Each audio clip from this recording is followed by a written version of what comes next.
Graças para os irmãos, pela misericórdia de Deus, Ele nos deu essa oportunidade de trazer um estudo da palavra. Peço aos irmãos que abram suas Bíblias no texto de Salmos, capítulo 23, um texto já muito conhecido por todos, né? Cristãos e até mesmo não cristãos conhecem muito bem esse salmo. E é de uma importância muito grande, meus irmãos, esse salmo, pois esse salmo ele é um salmo que ele refrigera a nossa alma. Ele é um salmo de gratidão de Davi por Deus, por todas as bênçãos que Deus tem dado, por todos os livramentos, por todas as lutas, as provas e as provações que Ele tem dado e tem nos dado. Então, esse salmo, ele é um belo salmo e peço que os irmãos acompanhem a leitura desse salmo e que Deus assim possa nos abençoar nesse estudo, possa estar nos capacitando. Salmo capítulo 23, versículo 1 diz assim: O Senhor é o meu pastor, nada me faltará. Ele me faz repousar em pastos verdejantes, leva-me para junto das águas de descanso. Refrigera minha alma, guia-me pelas veredas da justiça, por amor do seu nome. Ainda que eu ande pelo vale da sombra da morte, não temerei mal nenhum, porque tu estás comigo. O teu bordão e o teu cajado me consolam. Preparas-me uma mesa na presença dos meus adversários, unges-me a cabeça com óleo, o meu cálice transborda.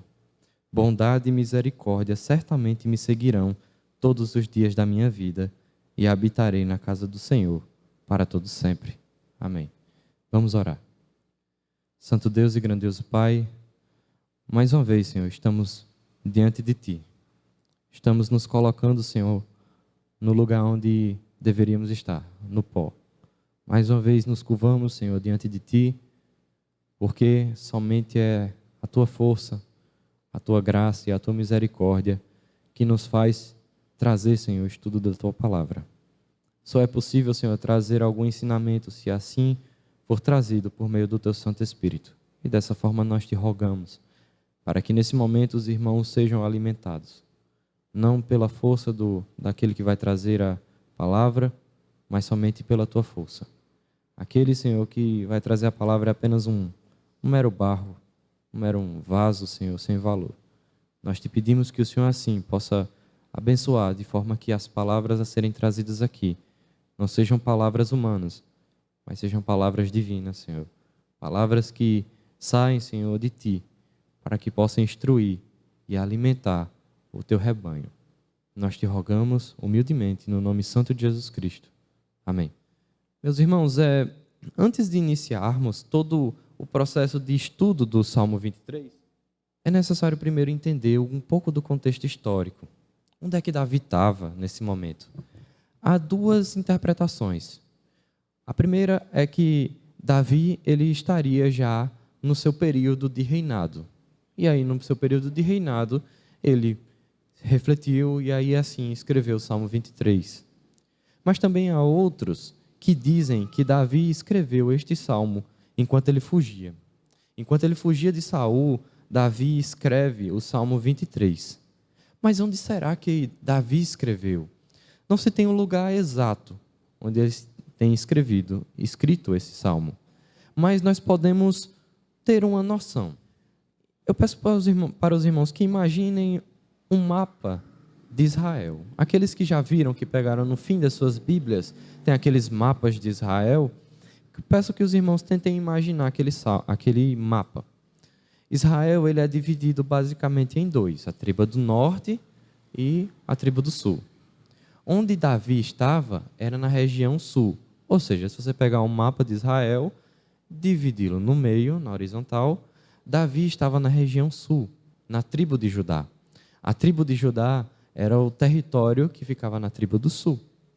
Então, Davi ele foge de Saul naquela região ali de Judá, e no momento em que ele foge, ele vai para o primeiro ponto que as escrituras eles vão nos trazendo, né, mais próximo de onde seria que ele começou a a jornada dele para chegar até a escrita do Salmo 23 na caverna de Adulão.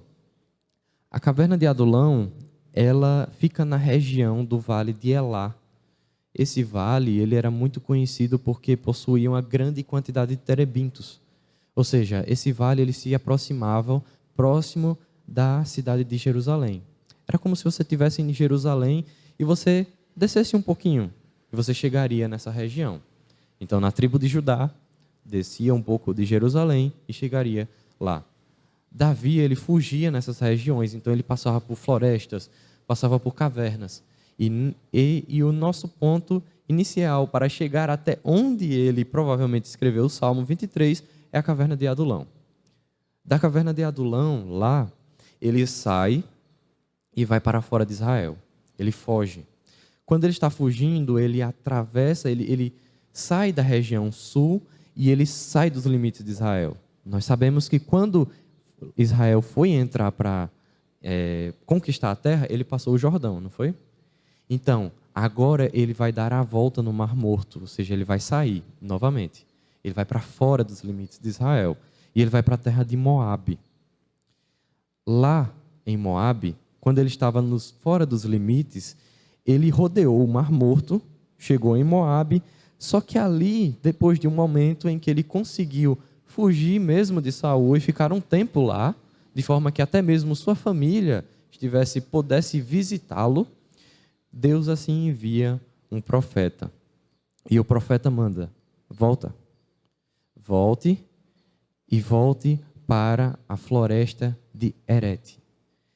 Esse texto ele se encontra em 1 Samuel 22:5, quando ele diz: volta Davi e vai para essa floresta.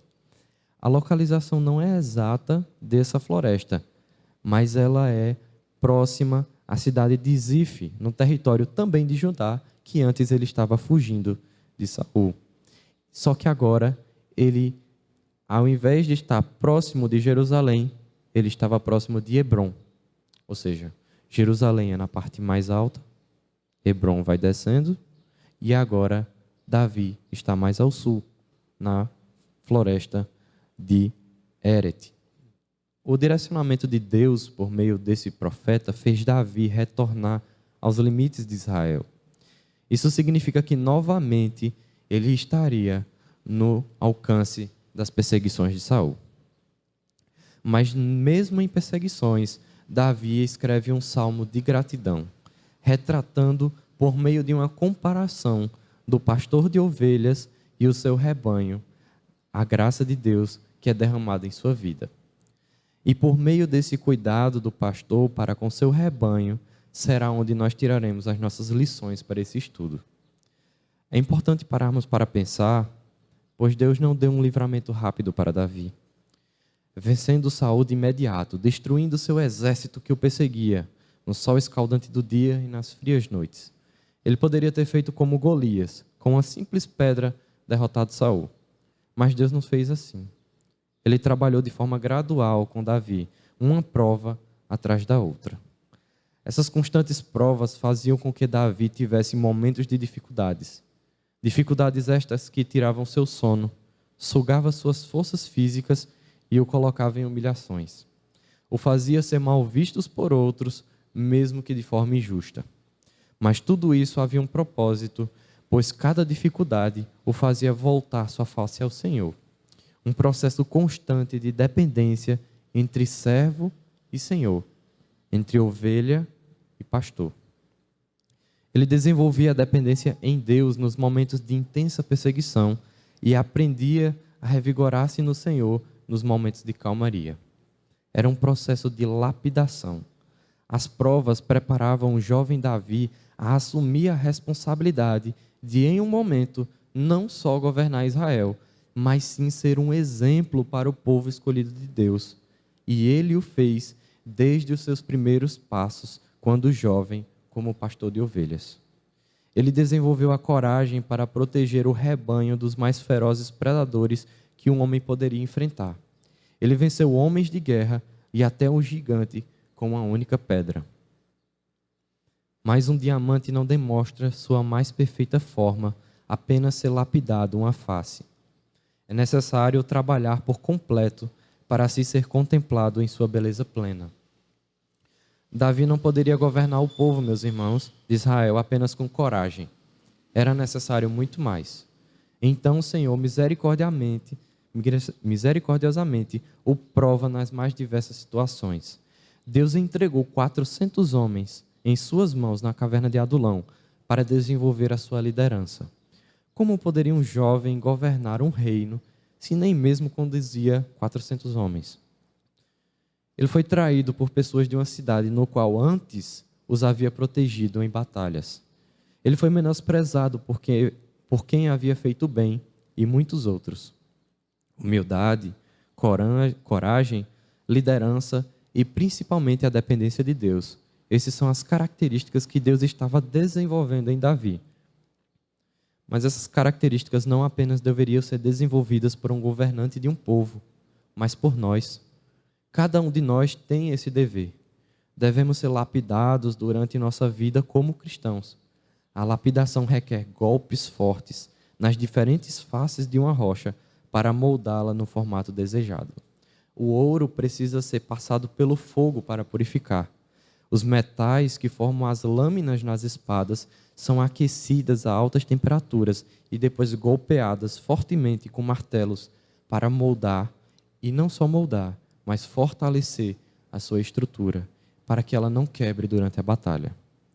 As provas são os golpes que nos moldam, e o Senhor é o ferreiro que nos coloca no fogo para nos purificar. Para os homens, é seu dever ser forte, corajoso como Davi, mas também humilde. É você que conduzirá a sua causa um dia. Você é quem intercederá ao Senhor em oração por sua família. Use as provas que o Senhor lhe colocar para aperfeiçoar esses talentos, assim como Deus aperfeiçoou Davi. Aos casados, ame a sua esposa e trate-a como Cristo amou sua igreja.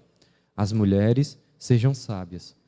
Para aquelas que são casadas, o seu marido está para carregar a responsabilidade de ser o cabeça da família. Não tire dele o seu dever, mas o ajude em humildade a desenvolver da melhor forma possível a sua responsabilidade. Assim, você poderá desfrutar cada vez mais da bondade e providência do Senhor em sua vida. Glorifique a Deus usando seus dons e talentos para auxiliar seu marido. Mas mesmo mediante as provas para nos aperfeiçoar, o Senhor nos provê também o refrigério. E é aí onde nós iniciamos a parte do ensinamento do Salmo 23.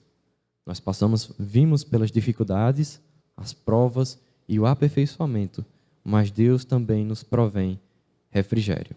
Peço aos irmãos que mais uma vez olhem para o Salmo no capítulo 23, nós vamos reler o versículo 1. O Salmo 23 inicia com: O Senhor é o meu pastor, nada me faltará. Esse é o nosso versículo-chave para o estudo. Nele podemos entender que Cristo, sendo nosso pastor, ele provê todas as necessidades de seus filhos. E no versículo 1, nós podemos tirar as duas lições que nós vamos ter nesse estudo.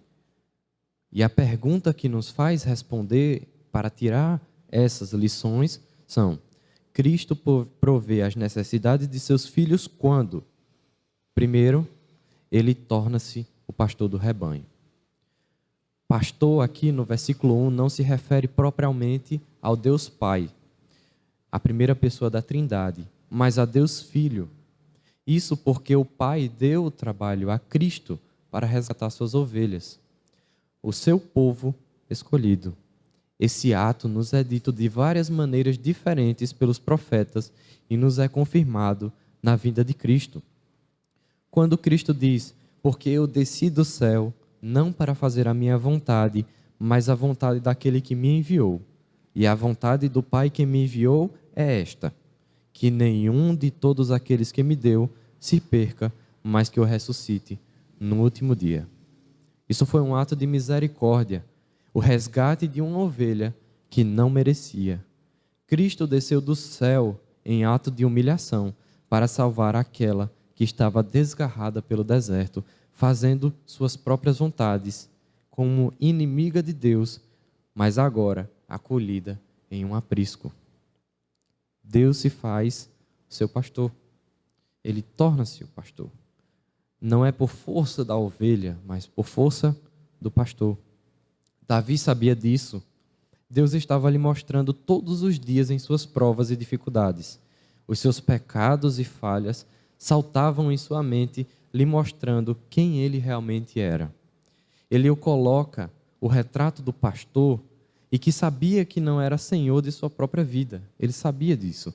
Então ele se coloca como ovelha, como servo, sendo subordinado de um pastor. Davi se prostra em humildade, reconhecendo que as mínimas coisas que ele realiza foi somente pela graça de Deus, assim como uma ovelha só consegue realizar algo se for dependente de um pastor. Davi sabia e usou essa imagem de pastor, pois conhecia perfeitamente essa situação. Ele vivia cuidando de um rebanho quando mais jovem e sabia as dificuldades de mantê-los. As ovelhas, elas precisam de um guia. Sem isso, elas se perdem facilmente. Elas se desviam do caminho, se estressam, nem mesmo conseguem beber água se o lugar onde elas estiverem não esteja em calmaria. São teimosas e se desviam do caminho, sendo necessário que o pastor as discipline para que elas retornem para a trilha correta. E há aquelas também que até morrem de fome se não for buscado comida para elas. Mas todos os problemas de Davi e os nossos problemas também, porque nós podemos trazer para cá, eles são resolvidos quando Deus se coloca como pastor. Davi agora, ele é aliviado do fardo do pecado, pois agora tem um pastor que pode cuidar dele. Suas necessidades e fraquezas são suportadas pelos lombos largos do pastor. Ele saiu para o deserto para resgatar a ovelha escolhida. Ele derramou sangue em sua jornada e verteu a sua própria vida para resgatar aquela a quem o Pai lhe havia dado a missão de resgatar. Por isso que o Salmo ele inicia: o Senhor é o meu pastor. Essa parte do versículo também nos mostra que Cristo tem os seus escolhidos. Ele mostra que as ovelhas que estão ali no aprisco, elas são selecionadas, elas são escolhidas por Deus. Ele não é pastor de todos. Todas as ovelhas não pertencem a Cristo. Não são todas as ovelhas do mundo, todas as pessoas do mundo, mas sim aqueles a quem ele escolheu. Por isso que Davi utiliza meu pastor. É algo de seleção, isso significa algo selecionado. É um grupo seleto, um grupo escolhido. As outras ovelhas são deixadas no deserto, pois elas pertencem a outro pastor. E seu nome é destruidor, enganador e pai da mentira. Em Romanos 9:6 diz: não que a palavra de Deus haja faltado, porque nem todos os que são de Israel são israelitas. Ser pastor significa ter a responsabilidade de proteger e cuidar desse rebanho. Cristo protege as suas ovelhas com sua vida. Ele se coloca na frente, impedindo que as nossas provas sejam maiores do que aquelas que podemos suportar. Em nossas vidas, para aqueles que são chamados, Deus é o nosso pastor. Deus é o seu pastor. É Ele que dirige a sua vida. A ovelha é guiada pelo pastor e não a ovelha que guia o pastor. Quando as provas vierem, se submeta a Cristo como seu pastor. Isso significa renunciar às suas vontades e desejos, sonhos e realizações que você tanto deseja. Em resumo, entregue toda a sua vida. Mas isso não é fácil, irmãos. Nós teremos que lutar simplesmente todos os dias de nossas vidas. Nosso coração nos tentará 24 horas por dia, 7 dias por semana. É uma árdua batalha, mas Deus assim nos promete estar conosco, pois Ele é o meu pastor. Nas horas de dificuldade, quando terá que tomar uma decisão em família, assumindo difíceis responsabilidades, quando terá que sofrer perdas por amor a Cristo, seja parentes, empregos ou qualquer outra situação, lembre-se, O Senhor é o meu pastor. Ele estará ao seu lado.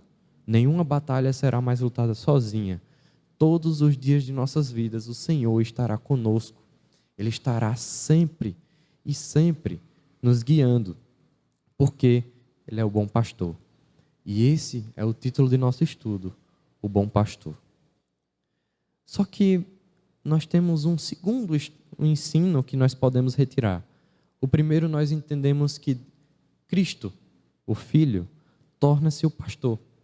Ele toma essa responsabilidade. Ele morre pelas ovelhas, ele dá a sua vida e ele assim guia as ovelhas. Mas em segundo lugar, ele provê a necessidade de seus filhos. De que forma?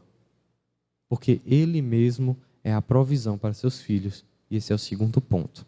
Ele é a provisão para seus filhos. Assim como vimos anteriormente que a ovelha é total dependente de seu pastor, por isso o Senhor, ele nos provê aquilo que precisamos. Ele nos promete que, sendo nosso pastor, nada nos faltará, ou seja, de nada precisaremos além dele, somente ele. Por isso que nós temos um dos grandes pontos, não é, na Reforma Protestante, é as 5 solas, que é solos Christus. Davi, ele redige esse salmo, e todo o restante, a partir do versículo 2 até o versículo 6, ele explica como o Senhor nos provê as nossas necessidades. As divisões 1 e 2, elas estão ligadas a todo momento, pois no momento que o Senhor é pastor e protetor, ele também é provedor e mantenedor delas. E para provar isso, ele discorre do versículo 2 ao 6. No versículo 2 nós temos: ele me faz repousar em pastos verdejantes. Deus nos dá o bom alimento que precisamos. Aquilo que nos é dado pelo nosso pastor são bons pastos, os melhores, aqueles que são capazes de nutrir todas as necessidades de uma ovelha. O bom pasto é a palavra. Ela supre a fome de seus filhos e os fortalece. Antes, o que nós comíamos era nas mãos do próprio destruidor. Era o próprio diabo que assim alimentava as nossas vidas. Mas depois que Deus assim nos resgata, nós nos alimentamos do bom pasto. As outras comidas que tínhamos antes não nos fortalecia, mas nos deixava cada vez mais sedentos e com fome. Estávamos desnutridas e cada vez mais na necessidade da boa palavra. Na continuação do versículo, ele diz: leva-me junto para as águas do descanso. Nós tínhamos sede, mas as águas do mundo nos embriagavam. O bom pastor nos dá águas límpidas, em abundância para saciar a sede e em lugares calmos e longe dos perigos dos predadores. O Senhor nos dá momentos de tranquilidade e paz para revigorarmos as nossas forças da caminhada até os pastos verdejantes e as águas de descanso.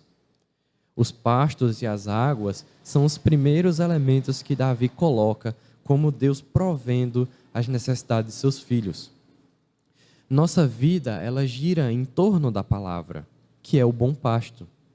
E a caminhada até lá é cansativa. Ou seja, no caminho da ovelha até o bom pasto é cansativo e requer um esforço para manter uma vida conforme nos conduz o pastor.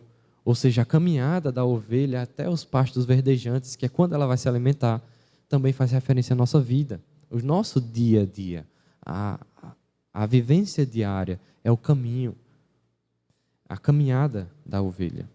Podemos também fazer referência que os cultos nos dias do Senhor são os pastos verdejantes e as águas de descanso. Lá o cristão pode descansar e se fortalecer, e se preparar, e providenciar as provisões para a longa viagem de mais uma semana de lutas e provas. O Senhor nos dá esse descanso durante o tempo certo, nem mais para nos relaxarmos, nem menos para continuarmos a fadiga. continuarmos na fadiga de nosso trabalho. Ele nos refrigera a alma no versículo 3. Quando estamos no caminho, o Senhor providencia os meios necessários para nos reanimarmos e revigorarmos as nossas forças. Davi, em suas batalhas, era revigorado de força e coragem pelo Senhor.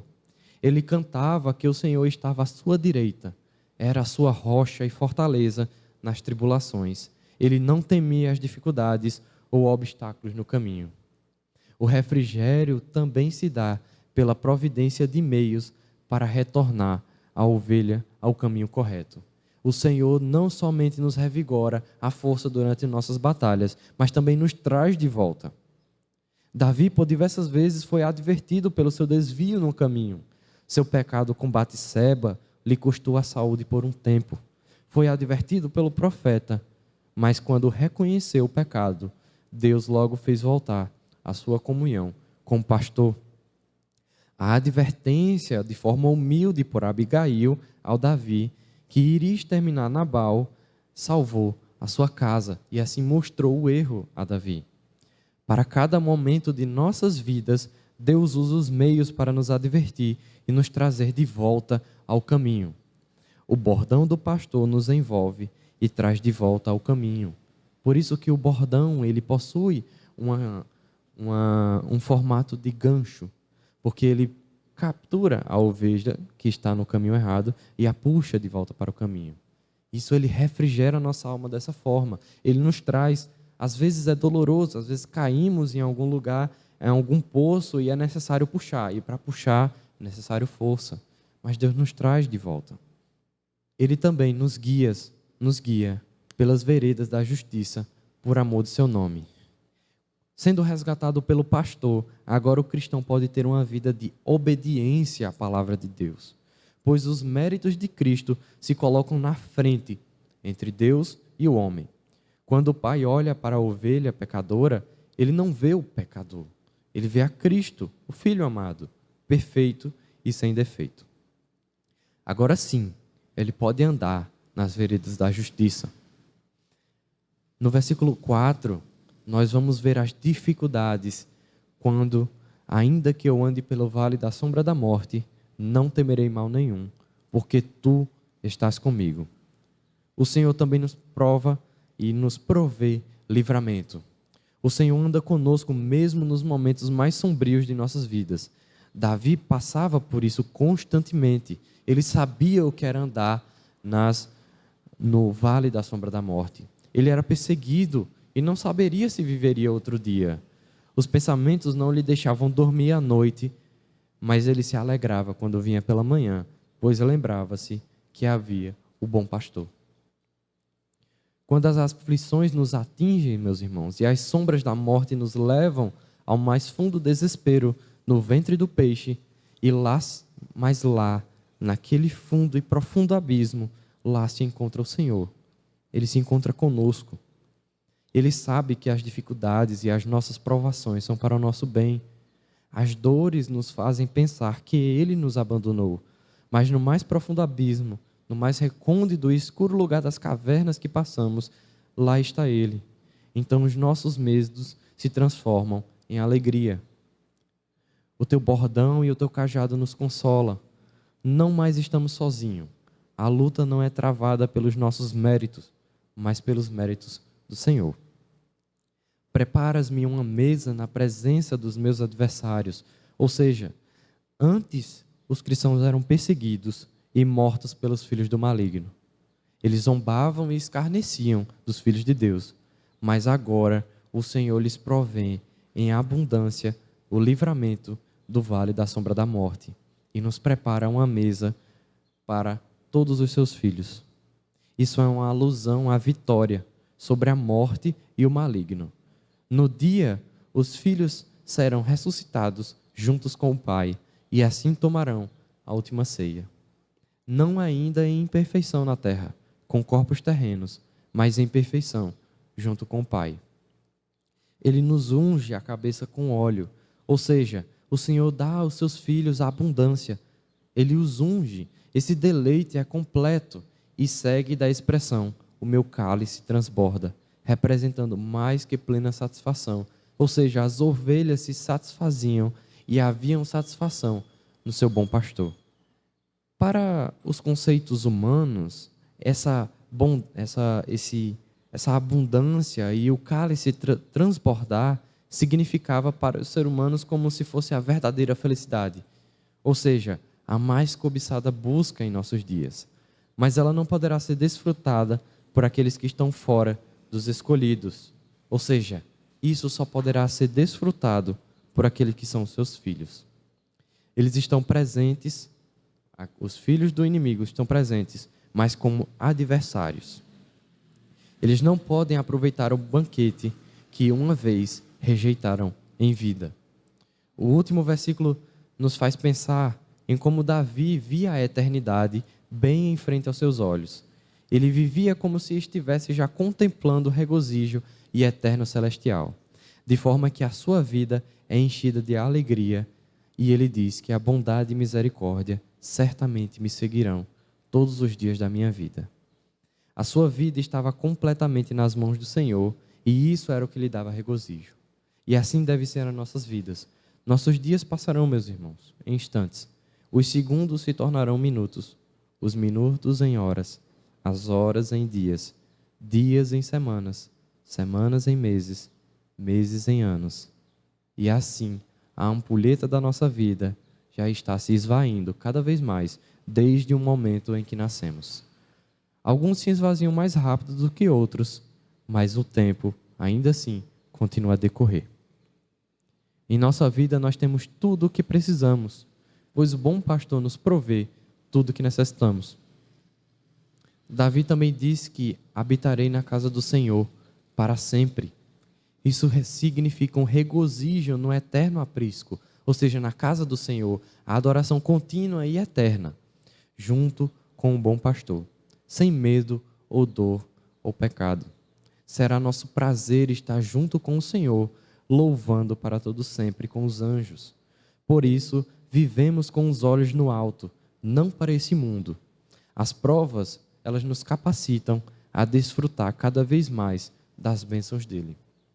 Nesse momento, entenderemos de forma completa que o Salmo 23 nos traz o regozijo de, em primeiro lugar, o Cristo tornar-se o pastor do rebanho. E, em segundo, ele torna-se a provisão para seus filhos. Esses foram os dois pontos que nós vimos. E é importante, meus irmãos, lembrarmos cada vez mais. Sei que às vezes é cansativo por ser um texto corrido e lido, mas é importante nós pararmos. E eu desejo que os irmãos fixem em suas mentes as duas divisões que nós vimos aqui. A primeira é que Cristo torna-se o bom pastor. Ou seja, ele torna-se o pastor do rebanho.